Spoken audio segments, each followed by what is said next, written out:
지금 우리가 사도 바울 2차 전도 여행을 살펴보고 있는데요. 사도 바울은 2차 전도 여행을 약 3년에 걸쳐서 하게 됩니다. 그런데 그 3년의 시간 중에서 절반 정도인 18개월, 1년 6개월을 바울은 고린도에서 보냅니다. 그러면 고린도가 전도하기 참 좋은 장소였고, 또 바울에 대해서 긍정적이었느냐면 그것은 아니었습니다. 사람들의 호응이 좋아서 18개월을 머문 것이 아니었습니다. 오히려 고린도에 있는 유대인들은 사도 바울을 상당히 괴롭혔습니다. 매우 힘들게 했다는 것입니다.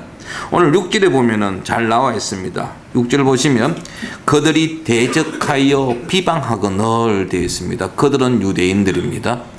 고린도에 있는 유대인들, 데살로니가나 베레아에 있는 유대인들보다 더 심하면 심했지 결코 약하지 않았습니다. 바울을 싸잡아서 바울을 중상모략했고요. 그에 대해서 아주 적대적인 모습을 보여주었고요. 비방하였다라고 되어 있습니다. 그들이 얼마나 바울을 괴롭혔는지 바울이 그 유대인들 향해서 한마디 하고 있습니다. 더 이상 내가 너희들에게 할 말이 없다 하면서 옷을 틀고 나는 이제 이방인에게 가겠다라는 것입니다. 다시는 너희 유대인들하고는 상종하지 않겠다라는 것이죠. 12절 말씀에 보면은 갈리오가 아가야 총독되었을 때라고 해가지고 이 아가야 지역의 총독이 갈리오가 아가야 지역 총독이었을 때 유대인들은 이 바울을 고소까지 했습니다. 그만큼 바울과 유대인들은 물과 기름 극과 극 상극이었다라는 것입니다. 바울이 복음을 전하는데 상당한 방해꾼들이었습니다. 그럼에도 불구하고 바울은 1년 6개월 동안 고린도에 머물면서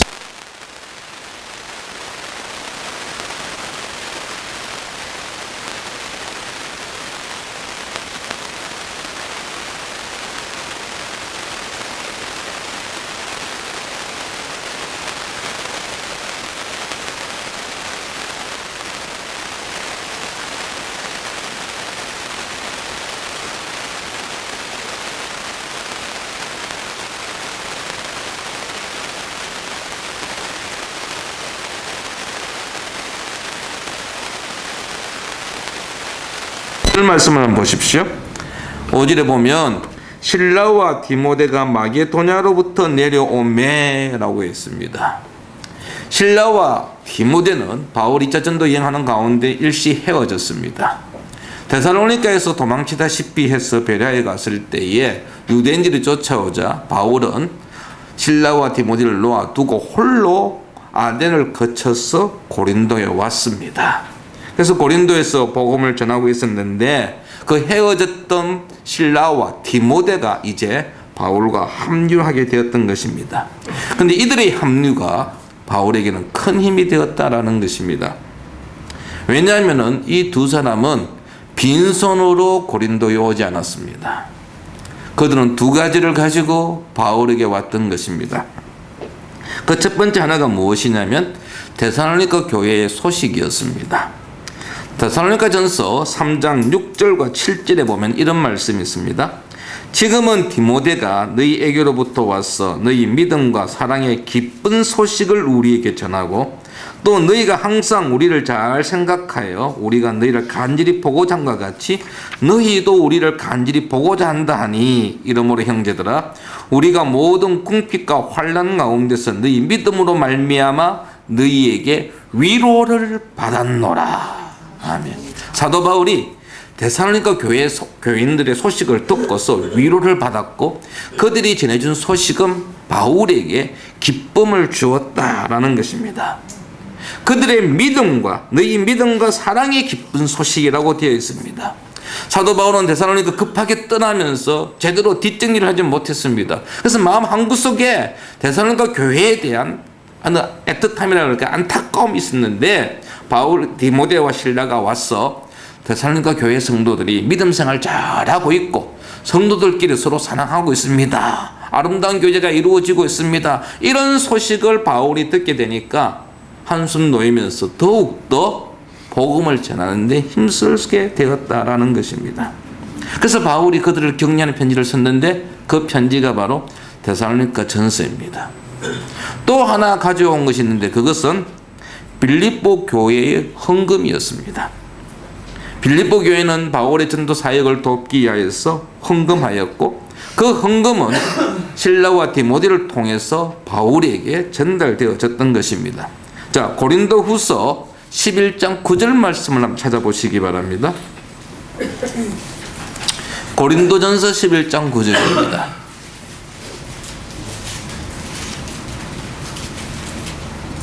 고린도전서 11장 9절 말씀 우리가 한 목소리로 함께 읽어 보겠습니다. 또 내가 너희와 고린도 후서 11장 9절 제가 잘못 찾았습니까? 고린도 후서 고린도후서 11장 9절 고린도전서가 아닙니다. 고린도후서 11장 9절입니다. 자, 같이 한번 읽어보겠습니다. 또 내가 너희와 함께 있을 때 비용이 부족하였을 때 아무에게도 누를 끼치지 아니하였음은 마게도냐에서 온 형제들이 나의 부족한 것을 보충하였습니다. 내가 모든 일에 너희에게 폐를 끼치지 않기 위하여 스스로 조심하였고 또 조심하리라. 아멘. 여기 보면 내가 너희와 함께 있을 때 바울이 고린도에 있었을 때 이야기죠. 그때 비용이 부족하였다고 했습니다. 다시 말하면은 바울이 혼자 고린도에 왔을 때 상당히 생활하기가 어려웠다는 것입니다. 가지고 있는 돈은 없었고, 그래서 여러분 지난주에 설교에서 들었듯이 바울은 평일에는 아굴라와 브리스길라와 함께 천막 짓는 일을 할 수밖에 없었습니다. 그래서 평일에는 나가서 일해서 돈 벌고 안식일에는 회당에서 복음을 전하는 일을 고린도에서 하고 있었는데, 그런데 이게 마게도냐에서 오는 형제들이 나의 부족한 것을 보충하였다라고 되어 있잖아요. 이 마게도냐 교회에서 온 사람이 누구냐면 바로 빌립보 교회 헌금이었습니다. 디모데와 실라가 빌립보 교회 헌금을 가지고 고린도에 있는 바울에게 와서 전달했던 것입니다. 그러니까 바울이 그 헌금을 받고 나니까 경제적으로 어려움들이 해결되어졌던 것입니다. 그러자 그는 더 이상 안식일에만 복음 전하는 것이 아니라 평일에도 복음을 전하였고 회당에서 뿐만 아니라 여러 지역을 다니면서 고린도 여기저기를 다니면서 복음을 전하는데 헌신할 수 있었다는 것입니다. 그걸 잘 보여주는 구체 단어가 무엇이냐면 18장 5절에 보면, 오늘 읽었던 사도행전 본문 18장 5절에 보면 바울이 하나님의 말씀에 붙잡혀라고 되어 있습니다. 하나님 말씀에 붙잡혔다고 되어 있는데 이 붙잡히는 단어의 원래의 뜻이 전념하다입니다. 전념하다. 바울이 하나님 말씀을 전하는데 전심전력했다라는 것입니다. 자신의 모든 것을 복음 전하는데 쏟아부었다라는 것입니다. 그가 이렇게 할 수 있었던 것이 무엇이냐면은 바로 빌립보 교회에서 온 헌금 때문이었다라는 것입니다. 실라와 디모데 오기 전까지 바울은 파트로 일했습니다. 그건 어쩔 수 없는 형편이었습니다. 그런데 물질적인 후원을 받자 그는 더 이상 천막하는 일을 중지하고 복음 전하는 것에 집중했다는 것이죠. 여러분, 복음을 전하는 것은 하나님께서 기뻐하시는 일입니다. 우리가 복음을 전할 때에 그 무엇으로부터 하나님은 방해받는 것을 원치 않습니다. 특별히 물질 때문에, 돈 때문에 복음 전파가 중단되는 것을 하나님은 바라지 않습니다. 교회가 보통요, 건축한다 그러면요, 긴축 재정을 들어가야 되잖아요. 근데 많은 교회들이, 일부 교회들이 1순위로 긴축하는 게 대회비입니다. 선교사에게 지원하는 것을 줄입니다. 농촌교회, 어려운 교회에 지원하는 것을 줄입니다. 참 안타까운 현실입니다. 하나님께서 정말 기뻐하시는 일인데, 근데 그 일을 줄여가면서 교회를 건축하려고 하는 모습들이 정말 참 하나님 앞에서 부끄러운 일이라는 것이죠. 우리는 그래도 여러분들 알다시피 우리 헌금의 40%를 딱 떼어가지고 대비로 사용하고 있지 않습니까? 아마 이 일은 계속해서 주님 오시는 그날까지 지속되어져야 할 것입니다. 그리고 이 일은 계속해서 확장되어져야 됩니다. 확장되어지기 위해서 할 수 있는 일은요, 여러분들이 정말 하나님 복을 많이 받으셔가지고 좀 많이 버셔가지고 헌금 많이 하는 겁니다. 여러분 헌금 많이 하면 그만큼 대회비 뭡니까? 늘어납니다. 이를 위해서 여러분들 열심히 돈 버십시오. 예, 더 좋은 옷 사입기 위해서 돈 버는 것이 아니라, 더 좋은 집 살기 위해서 돈 버는 것이 아니라, 하나님의 나라를 위해서 내가 더 헌금하기 위하여 열심히 일하는 이 한 해가 되기를 바랍니다. 또 하나 오늘 이 본문에서 우리가 하나 찾을 수 있는 게 뭐냐면요, 목회는, 교회 일은 목회자 혼자 하는 것이 아님을 또 알 수 있습니다. 성도들의 후원이 필요합니다. 물질적인 후원도 있어야 되겠지만 그 무엇보다 필요한 것은 기도의 후원입니다. 기도의 후원이 가장 큰 후원이라고 저는 생각합니다. 그리고 또 하나는 이 성도들이 영적으로 성장할 때에 그 모습이 목회자에게 아주 큰 힘이 된다는 것입니다. 바울이 하나님의 말씀에 붙잡혔던 것은 빌립보 교회에 헌금되어 있었지만 또 하나가 뭐였습니까? 데살로니가 교회의 기쁜 소식이었습니다. 그들이 믿음 가운데 생활하는 것이 바울에게 힘을 주었던 것입니다. 우리 성도들이 한 사람 한 사람이, 한 성도 한 성도가 세워져 갈 때, 영적으로 성장해 갈 때에 이 목회자는 아주 큰 힘을 얻습니다. 목회의 보람을 느낍니다. 우리 성도들 한 명 한 명이 하나님과의 인격적인 만남을 가지고 온전한 그리스도로 성장해 나갈 때에 여러분 목회의 보람을 느끼고 기쁨을 느낀다는 사실을 기억하시기 바랍니다. 두 번째로 하나님께서는 복음 전파의 열매를 직접 바울로 하여금 보게 하셨습니다. 7절 말씀에 보면 이제 회당에서 나온 바울이 거기서 옮겨 하나님을 경외하는 디도 유스도라 하는 사람의 집에 들어가니 그 집은 회당 옆이라 했습니다. 바울이 이제 회당에서 나왔습니다. 복음을 전하기 위해서 새로운 선교 기지를 하나 만들었습니다. 그것은 디도 유스도의 집이었습니다. 근데 디도 유스도는 이방인으로 추정되어집니다. 이것은 유스도가 자신의 집을 바울에게 오픈했다는 것은 결국 이 유스도가 예수님을 믿은 그리스도인이 되었다는 것을 의미합니다. 그의 집이 마침 회당 근처에 있었기 때문에 바울은 그 집에 머물면서 회당을 출입하는 유대인들과 이방인들을 만날 수 있었고 계속해서 접촉할 수 있었다라는 것입니다. 뿐만 아닙니다. 회당의 관리를 책임지고 있는 회당장도 예수님을 믿게 되었습니다. 8절에 보면 또 회당장 그리스보가 온 지방과 더불어 주를 믿으며 했습니다. 회당장은 회당을 관리하는 사람입니다.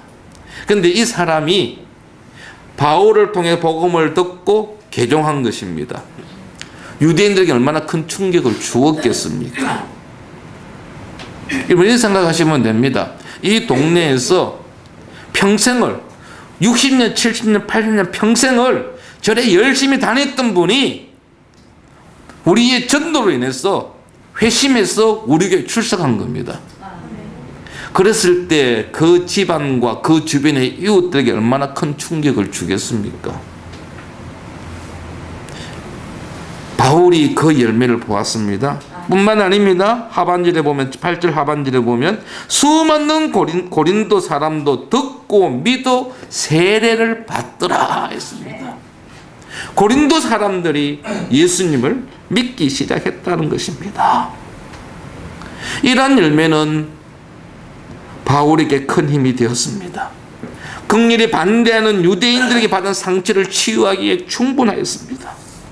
바울의 수고가 결코 헛되지 않은 것을 보여주었습니다. 동족인 유대인들로 인하여서 실망했던 그 바울을 위로하기에 부족함이 없었다는 사실입니다. 하나님께서는 이 놀라운 위로와 격려가 오늘 우리 믿음찬 교회 성도들에게 있기를 바랍니다. 우리가 전도할 때, 우리가 토요일마다 와서 자체별 돌아가면서 전도하는데요. 그 전도할 때에 그 전도의 열매가 올 한 해 나타나기를 바랍니다. 우리가 여러분들 석 달에 한 번씩 5주 있으나 전도 초청, 문화 초청 주를 가지잖아요. 이번 1월달 말에도 기도원 주간으로 우리 문화 초청 주를 가지는데, 이 기회를 이용해서 우리 주변에 아직까지 예수를 알지 못하는 불신자들, 그들을 초청해서 함께 예배 드리는, 그래 그들에게 복음이 전거되어지는 놀라운 역사가 일어나기를 바랍니다. 여러분, 바울에게 보여준 이 전도의 열매가 오늘 저와 여러분에게, 우리 믿음 창교에 풍성히 나타날 수 있도록 기대하시고 힘쓰는 한 해가 되기를 바랍니다. 마지막으로 하나님께서는 바울에게 직접 말씀으로 격려해 주셨습니다. 9절과 10절입니다. 9절에 보시면, 밤에 주께서 환상 가운데 바울에게 말씀하시되 두려워하지 말며 침묵하지 말고 말하라. 내가 너와 함께 있음에 어떤 사람도 너를 대적하여 해롭게 할 자가 없을 것이니 이는 이 성중에 내 백성이 많음이라 하시더라. 아멘. 환상 가운데 하나님이 바울에게 나타나셔서 말씀하셨습니다. 그 내용을 보니까 먼저 두려워하지 말며 침묵하지 말라는 것입니다.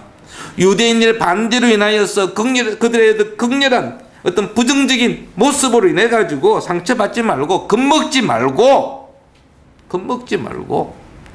입술을 크게 벌려 외치라는 말씀입니다. 여러분, 전도하면서 겁먹지 마십시오. 전도하면서 두려워하지 마십시오. 복음을 전할 기회가 주어졌을 때에 침묵하지 마십시오. 이런 복음을 전함에 있어서 침묵이 결코 금이 아닙니다. 네, 결코 금이 아닙니다. 침묵할 때는 침묵해야 되겠지만 복음을 전할 기회가 주어졌을 때는 우리는 다음 기회로 미루어서는 되지 않는다는 것입니다. 다시는 그 기회가 오지 못할 수도 있습니다. 그 기회 꽉 잡아야 합니다.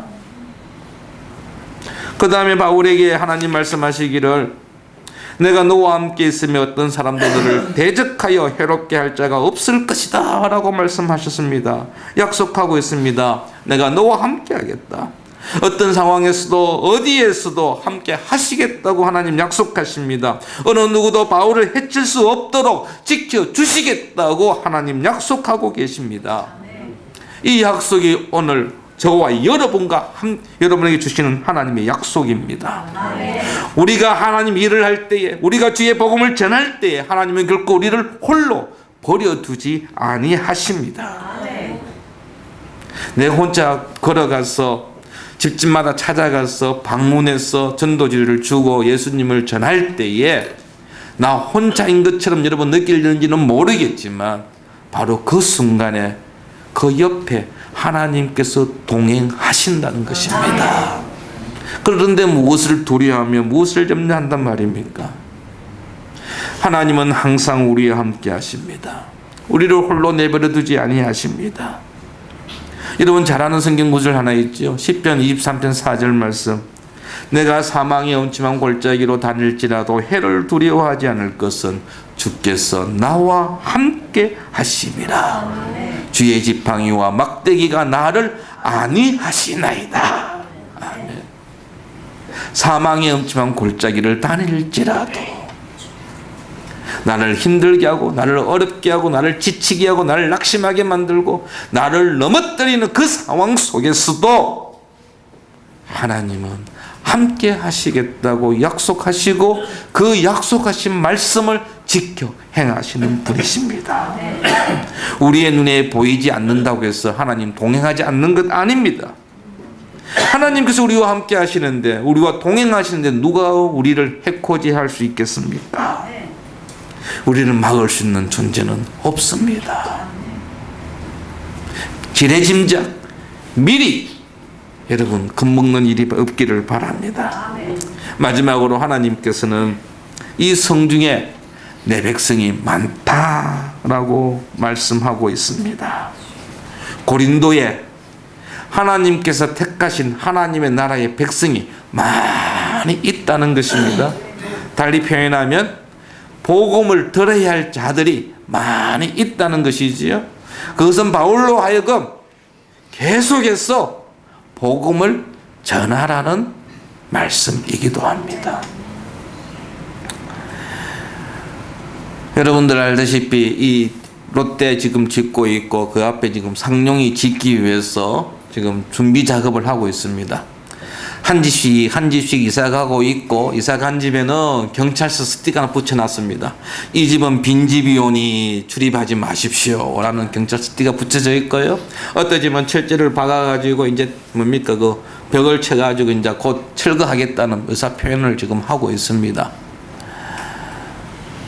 우리 교회가 흔히 하는 말로 지형적으로 우리 교회 앞에는 지나가는 사람들이 거의 없다라고 이야기합니다. 저도 충분히 공감합니다. 제가 봐도요, 하루 종일 여기 이제 있으면은 이 목회 저 방에서 이 문만 닫혀져 있으면은 바로 바깥이 보이거든요. 진짜 지나가는 사람들 없습니다. 참 드물어요. 아이들 여명중학교 아이들이 하교하는 시간이 돼도 지나가는 학생은 이렇게 손으로 세는 숫자입니다. 다른 길로 많이 다닙니다. 우리는 이것을 보면서 한탄합니다. 교회 위치가 좀 더 좋은 데로 가면 어떨까? 제가요, 교회를 개척하고 잘 때에 저한테 제안한 분이 하나 있습니다. 목사님, 저 양산 가서 한번 해보시죠. 그래요. 왜? 새로운 아파트 짓고 있으니까.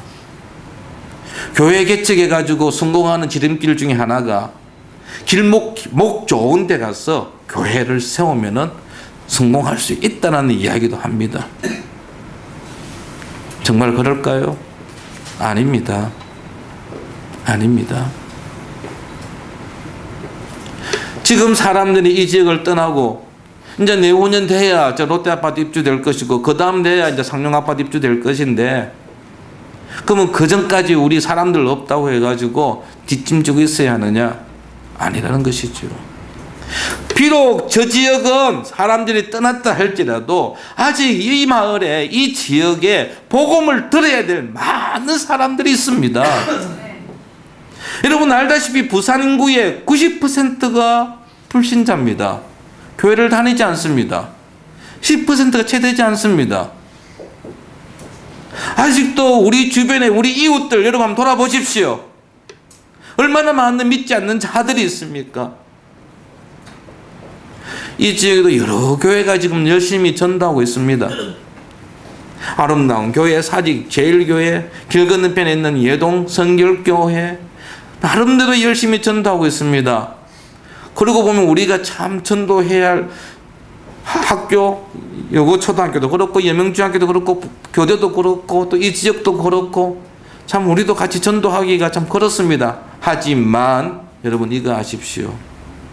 우리가 복음을 전할 때에 우리에게서 복음을 들을 자도 있다는 사실을 기억하십시오. 우리가 복음 전하면요, 우리에게서 복음 들을 자가 있습니다. 그 일을 위해서 하나님께서 이 사직동에다가 우리 교회를 이전하게 하셨고 지금까지 이곳에 존재하게 하셨다라는 사실입니다. 핑계대지 않기를 바랍니다. 아직도 이 지역에 주의 백성이 많이 있습니다. 우리의 전도를 기다리는 분이 있다는 사실을 기억하시기 바랍니다. 하나님께서는 여러 가지 어려움으로 지쳐있는 바울에게 큰 용기를 주셨습니다. 바울은 그 하나님께서 주시는 힘과 능력으로 1년 6개월 동안 참 힘든 고린도에서 사역할 수 있었던 것입니다. 그 열매가 고린도 교회입니다. 우리의 수고 결코 헛되지 않습니다. 우리가 입술을 크게 열어 예수 그리스도를 선포하고 예수님을 통해서만이 구원받을 수 있음을 외칠 때에 하나님께서 택하신 주의 백성들이 주님 앞으로 나오는 놀라운 역사가 있다는 사실을 꼭 기억하십시오. 복음을 전하는 일은 결코 우리의 힘과 우리의 능력으로 되는 것이 아닙니다. 하나님께서 여러 모양으로 힘 주십니다. 이 일을 감당하게 하십니다. 2016년 새로운 한 해가 시작되어졌는데 하나님께서 공급해 주시는 그 능력으로, 그 힘으로 한 영혼을 살리고 세우는 일에 전념하는 우리 교회, 우리 성도들 되기를 축원합니다.